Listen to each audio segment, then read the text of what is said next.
Hello everyone, welcome to Shri Ram's IAS YouTube channel. This is your mentor आरजू कक्कड़. उम्मीद करती हूँ आप सब बहुत बढ़िया हो, खुश हो, स्वस्थ हो, things are fine at your place. इसी के साथ आज का सेशन शुरू करते हैं जिसमें ये आर्टिकल्स आपके सामने लिखे हुए हैं स्क्रीन्स पर और हम इनके बारे में चर्चा करेंगे in detail. Will discuss every article. मैं आपको बता दूंगी कि कौन सा आर्टिकल कौन से जीएस पेपर से आप कनेक्ट कर सकते हो. प्रीलिम्स के पॉइंट ऑफ व्यू से भी इंपॉर्टेंट है आर्टिकल. सारे आज के प्रीलिम्स के पॉइंट ऑफ व्यू से ज़्यादा इंपॉर्टेंट है. So without taking any time let's simply begin the session अच्छा लगता है तो please make sure you have to do 2 to 3 things. एक तो फटाफट अपनी अटेंडेंस, अभी देख रहे हो ना, तो अपनी अटेंडेंस मार्क कर दो. You can mark your attendance by liking the lecture. Then comment section आपके पास है. I do read your wonderful comments that you are liking these lectures, you are finding it useful in your preparation, so thank you for that. So वो जो sense of motivation हमें भी मिलती है जब आप अच्छे कमेंट्स करते हो तो so it feels great. So do mention your feedbacks also. And जिन्होंने चैनल को सब्सक्राइब नहीं किया है, do subscribe to the channel as well. ठीक है जी, चलिए तो मैं आपको बता देती हूँ हमें आज क्या कवर करना है. लमित्य बेसिकली एक्सरसाइज है. सो कैसी एक्सरसाइज है, कौन से दो देशों के बीच में होती है 2024 की, सो इसके बारे में बात करेंगे. प्रीलिम्स ओरिएंटेड है. राइस ब्रांड क्या है, इस आर्टिकल पे आएंगे तो बात करेंगे. शिप्रा रिवर, शिप्रा नदी के बारे में बात करेंगे प्रीलिम्स के पॉइंट ऑफ व्यू से. Grievance redressal assessment index GS paper 2 से लिंक करता है, इसके बारे में डिस्कशन करेंगे. उल्लास इनिशिएटिव कैसा है, गवर्नमेंट पॉलिसीज एंड इंटरवेंशन से लिंक कर सकते हो.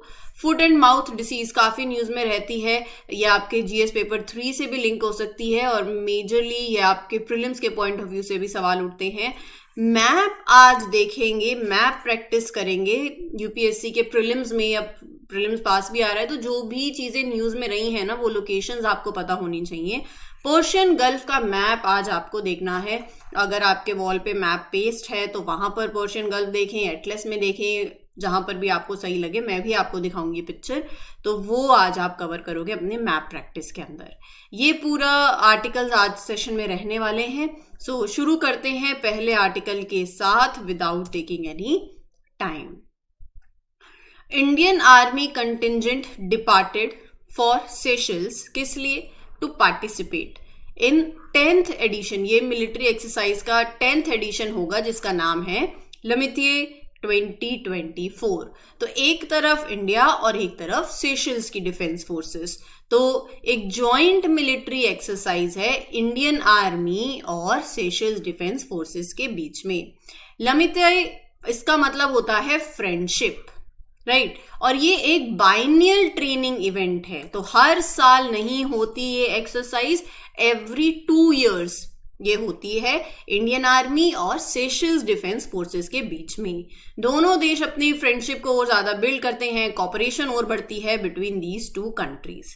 इस साल गोरखा राइफल से 45 soldiers और 45 soldiers from the Seychelles defence forces they will be taking part. Main goal है साथ में काम करें ड्यूरिंग पीस कीपिंग मिशंस, एक दूसरे से सीखें, वो एजेंडा है. इस एक्सरसाइज के दौरान they will practise lots of those tactical drills in semi urban setting, right. So यहाँ पर ये एक्सरसाइज एक तो 45 पर्सनल ईच हो गए from Gorkha rifles of Indian army और एक तरफ सेशल्स डिफेंस फोर्सेस के. तो पीस कीपिंग ऑपरेशंस के अंदर कैसे you will enhance your cooperation, interoperability, वो एक्सरसाइज का पर्पस ये है. Exercise will also build and promote bilateral military relations. आप you will exchange the skills, your experiences, your good practices. तो दोनों आर्मीज वो एक्सचेंज करेंगी. सो बोथ साइड्स जो हैं they will jointly train, plan and execute क्या, a series of well developed tactical drills for neutralisation of likely threats that may be encountered in semi urban environment. इसका मतलब they will train in scenarios where they might face threats in partially urban areas. So they'll also get to try out new equipments, technology. So ये सिर्फ military skills की बात नहीं है. It's not just about military skills. It's about कि आप अपने relation को strengthen कर रहे हो इंडिया और Seychelles. So by training, by working together, दोनों countries जो हैं they can better support each other जब भी जरूरत पड़े. तो इसीलिए ये exercises होती हैं. ये आपके इंटरव्यू में पूछा जा सकता है ऐसे. पर्पस क्या है इन एक्सरसाइज का, सिग्निफिकेंस क्या है, होगा क्या, ये जो इतनी बाइलेटरल एक्सरसाइजेस होती हैं इसका सिग्निफिकेंस क्या है, वो आपको मालूम होना चाहिए, ठीक है। प्रीलिम्स के पॉइंट ऑफ व्यू से नहीं, इंटरव्यू में पूछेंगे। Okay, moving ahead, central government has extended the ban किस पे, on exports of de-oiled rice bran by another 4 months। तो ये जो सेंट्रल गवर्नमेंट ने ये अगले और 4 महीनों के लिए बैन जो है इस एक्सपोर्ट पे ऑफ डी-ऑयल्ड राइस ब्रांड किया है, तो हमारे लिए इंपॉर्टेंट है हम इस राइस ब्रांड के बारे में पढ़ें, प्रीलिम्स के लिए इंपॉर्टेंट है। चावल की आउटर कवरिंग होती है ना, वो है, ये मैं आपको बता देती हूँ। ये आप तस्वीर देख रहे हो, ये है rice bran. So it's a part of rice that's removed during the milling process to make that for the white rice. So outer brown layer, ये चावल का जो आउटर ब्राउन लेयर होती है ना चावल की, दैट इज राइस ब्रांड। ये brand part, this brand part, it contains लगभग 14% to 18% ऑयल, और ये ऑयल जो है it is extracted and it is use to make that rice bran oil, जो कि बहुत हेल्दी माना जाता है, right. And it is very popular in many of the countries, specially Asia के अंदर, इंडिया के अंदर। सो इसका जो कलर आप देखो इस ऑयल का, तो वो पेल येलो कलर है, ज्यादा स्मेल इसकी स्ट्रॉन्ग नहीं है, एक नटी फ्लेवर इसके अंदर आता है और लोगों को बहुत अच्छा लगता है, एक हेल्दी ऑयल ऑप्शन है ये, right. So it's rich in unsaturated fats, तो ये एक बाई प्रोडक्ट है। ये सारी स्टेटमेंट्स आपके प्रीलिम्स के लिए इंपॉर्टेंट है। In the process of rice milling, outer brown layer है of the brown rice, milling process के दौरान जो ये सेपरेट होती है।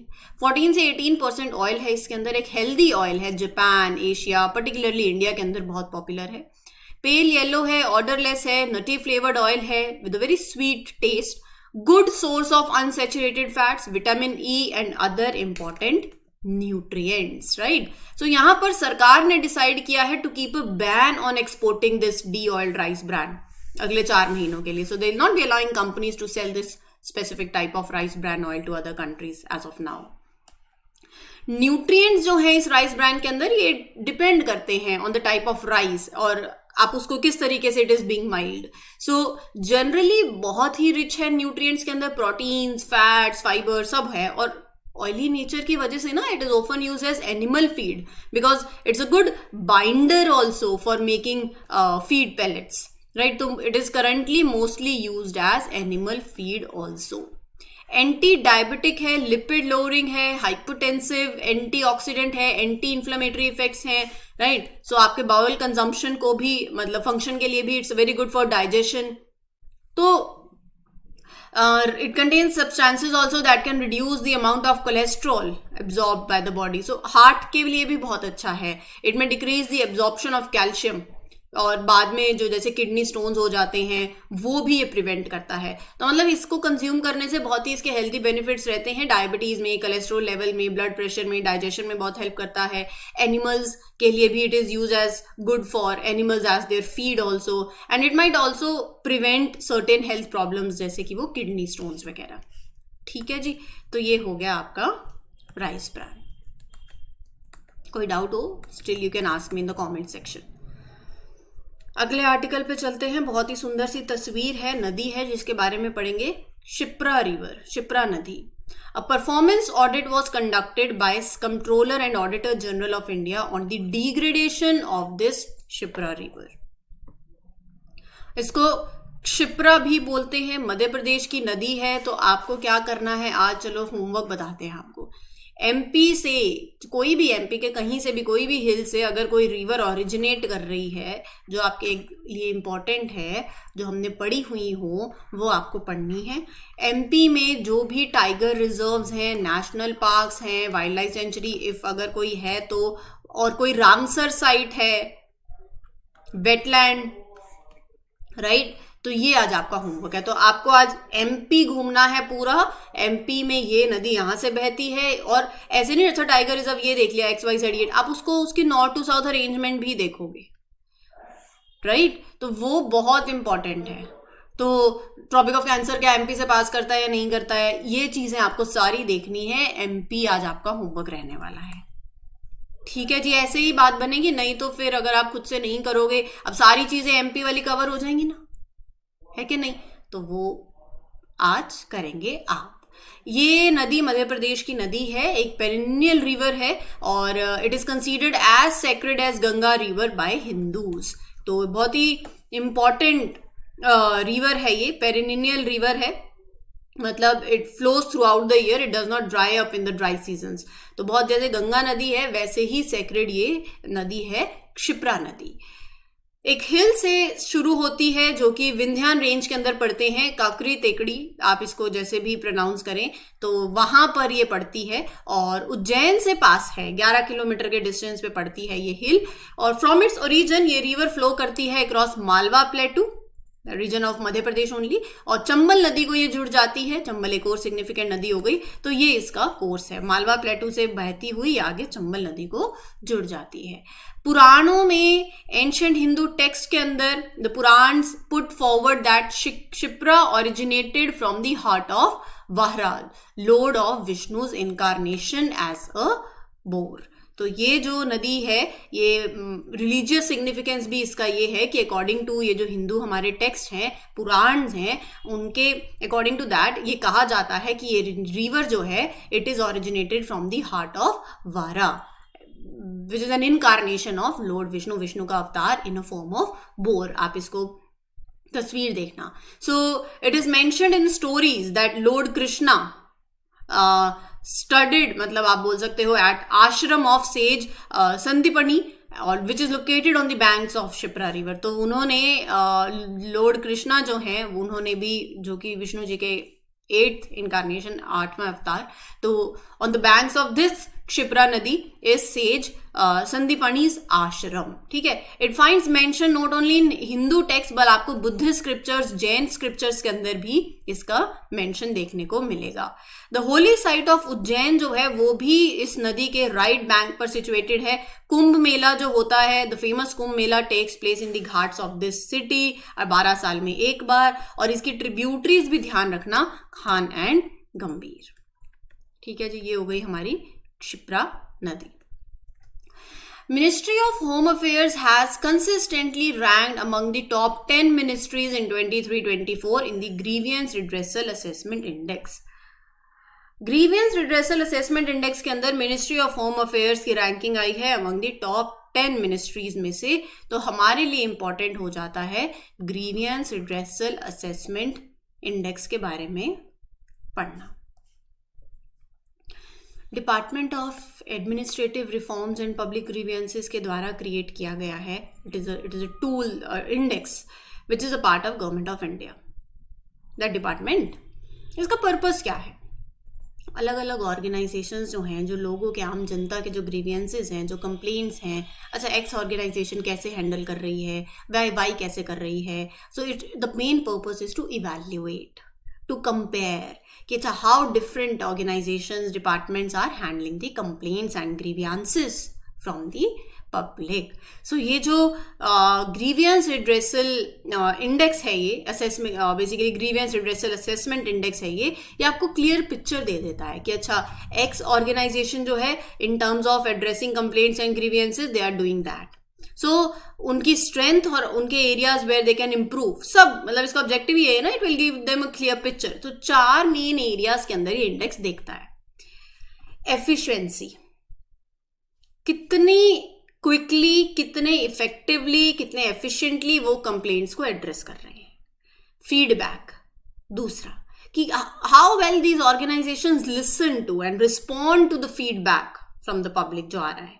ठीक है, तीसरा domain, how well the organizations understands and deals with like specific type of complaints that it receives. मैं आपको ये चारों के components बता रही हूँ, लिखे हुए आपके पास होंगे।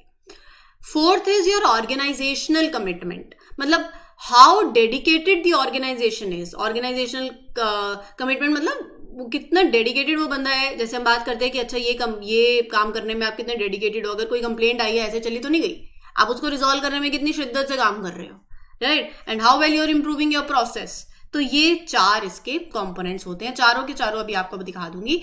Department of administrative reforms and public grievances इसको डिजाइन करता है।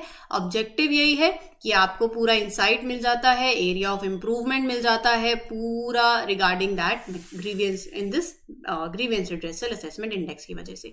बहुत ही कॉम्प्रिहेंसिव इंडेक्स है जो कि in the dimension of efficiency, feedback, domain और ऑर्गेनाइजेशनल कमिटमेंट, ये 4 डायमेंशंस हैं इसकी, इंपॉर्टेंट है।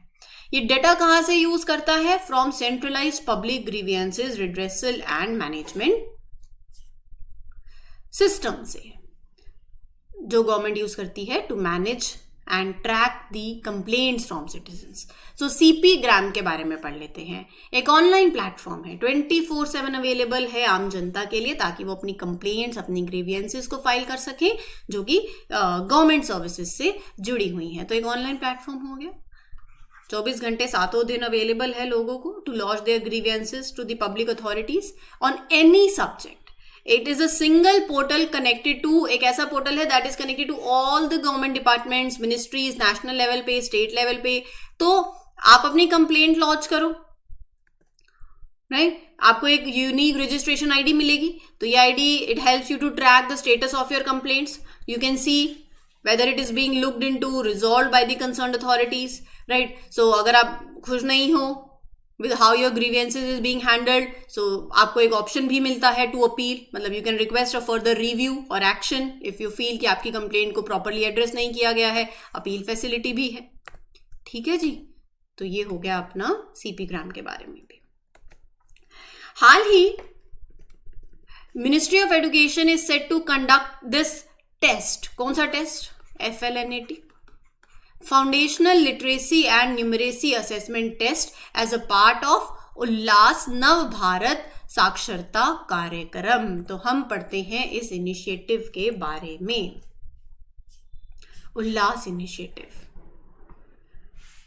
फुल फॉर्म क्या है इसकी? Understanding life long learning for all, यह है इसका फुल फॉर्म।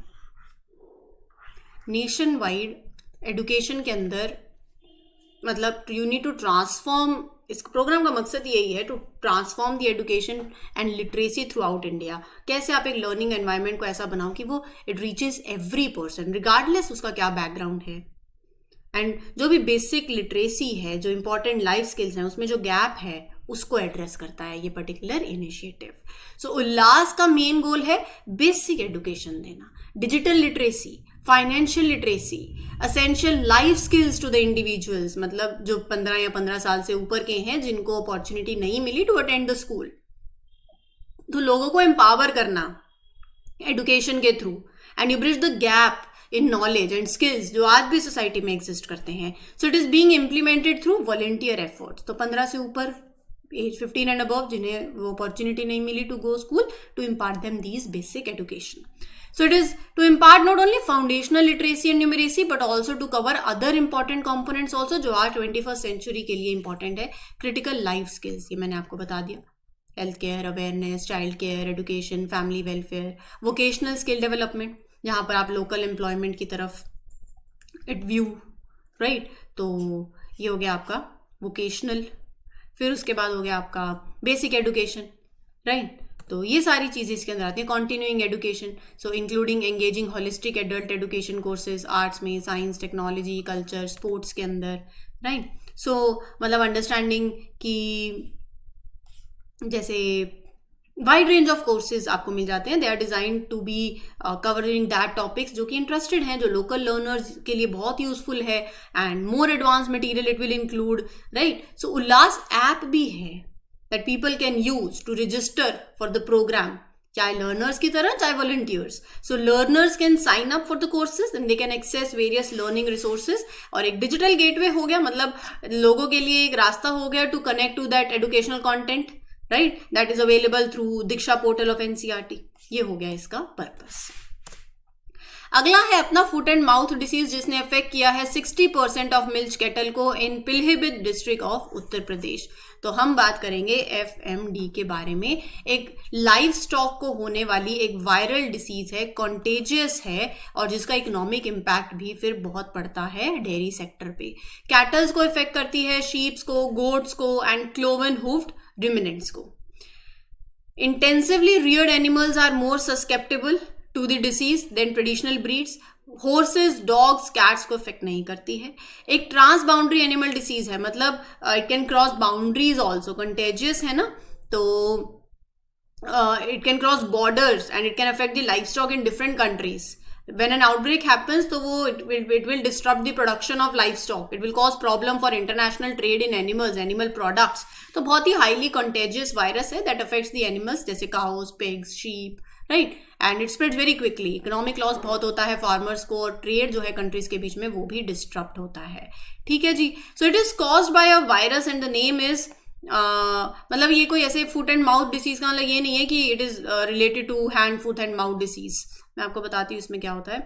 तो पहले तो आप ये देख लीजिए, aphthovirus of the family picornaviridae से है, that organism which causes FMD। There are 7 strains, AOC, SAT1, SAT2, SAT3, right, so which are endemic in different countries. ऐसा नहीं है कि if you are immune to one type it does not protect an animal against other types और सब types. तो यहाँ पर क्या होता है, FMD के अंदर बुखार होता है, there are blisters like sores on the tongues, lips, in the mouth, on the teats and between the hooves. तो it is rarely fatal in adult animals but there is often high mortality in young animals. बता रहे हैं कि इसमें क्या होता है disease के अंदर, it can cause high mortality rate in young animals, right? Even if animals survive, the disease leads to severe production losses. और जो animals जो इसे recover कर जाते हैं, they may left weakened, right? तो बहुत ही productivity को, overall health को affect करता है। Loss होगा farmers के लिए, livestock industry के लिए बहुत loss हो जाता है फिर, right? तो ये हो गया अपना FMD के बारे में। चलते हैं आज के लास्ट आर्टिकल के ऊपर। Chinese bookings for tankers carrying crude oil from Persian Gulf have risen in recent days amid shipping disruptions in the Red Sea. ये है आपका पर्शियन गल्फ, ध्यान से देखना है इसको। Strait of Hormuz, Gulf of Oman, ठीक है जी।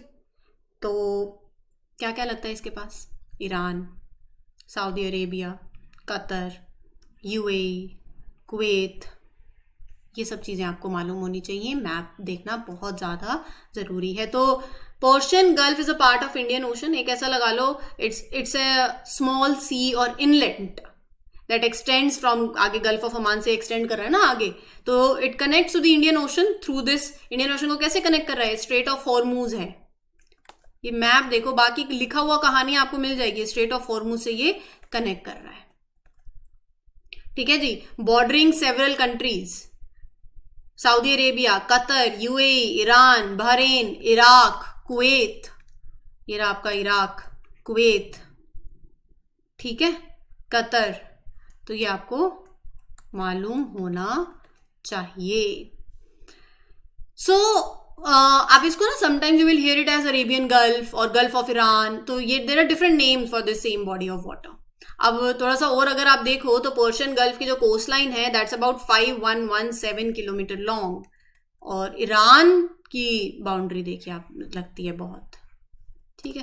तो यही आपको यहाँ देखने को मिलेगा। It's a part of Indian ocean and it's an extension of Gulf of Oman connects to the Indian Ocean via this Strait of Hormuz. Arabian gulf, gulf of Iran भी बोला जाता है। अरेबियन पेनिनसुला और Iran के बीच में ये पड़ता है, और Qatar, Saudi Arabia, Iran, UAE, Bahrain, Iraq, Kuwait, ये सारी सेवरल कंट्रीज हैं that are bounded by it. और यहाँ पर अगर आप देखें तो Iran is having the longest coast line here. The western end जो है पर्शियन गल्फ का, it is marked by a major river delta that is Shatt al Arab which carries the waters of Euphrates and Tigris rivers, ठीक है जी। तो यहाँ पर अगर मैं आइसलैंड्स की भी बात करूं, there are several islands in the Persian Gulf. एक बहरीन हो गया and Qeshm island is the largest island in the Persian Gulf. ये आपसे पूछा जा सकता है प्रीलिम्स के पॉइंट ऑफ व्यू से। ठीक है, ये था आज का लेक्चर। उम्मीद करती हूँ आपको चीज़ें क्लियर हो गई हों। कोई डाउट हो तो you can ask me in the comment section. This is your mentor Aarzoo Kakkar signing off. Happy learning, all the best, take care, thank you.